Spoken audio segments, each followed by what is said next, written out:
નમસ્કાર દર્શક મિત્રો, બીએન ન્યૂઝ ગુજરાતીમાં આપ સૌનું હાર્દિક સ્વાગત છે। આવો જોઈએ આજના મુખ્ય સમાચાર।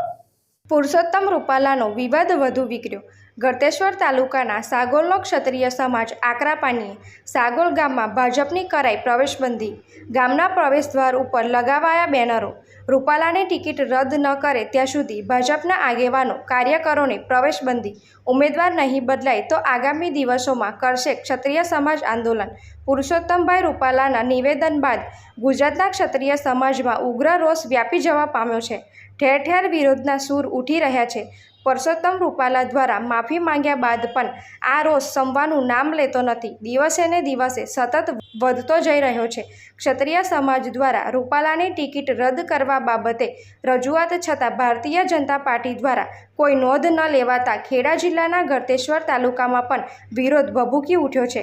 ખેડા જિલ્લાના ગળતેશ્વર તાલુકાના સાંગોલ તથા સોનીપુર ગામના ક્ષત્રિય રાજપૂત સમાજ દ્વારા આવેદનપત્ર આપ્યા બાદ સાગોલ ગામ ખાતે પોસ્ટરો મારી વિરોધ કરવામાં આવ્યો છે।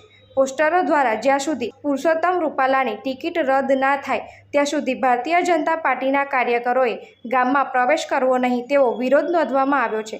ક્ષત્રિય રાજપૂત સમાજ દ્વારા પોતાના સમાજની બેન દીકરીઓની આ પ્રકારની ટિપ્પણી કરનારની ટિકિટ રદ કરવામાં આવે તેવી ઉગ્ર માંગ કરવામાં આવી છે।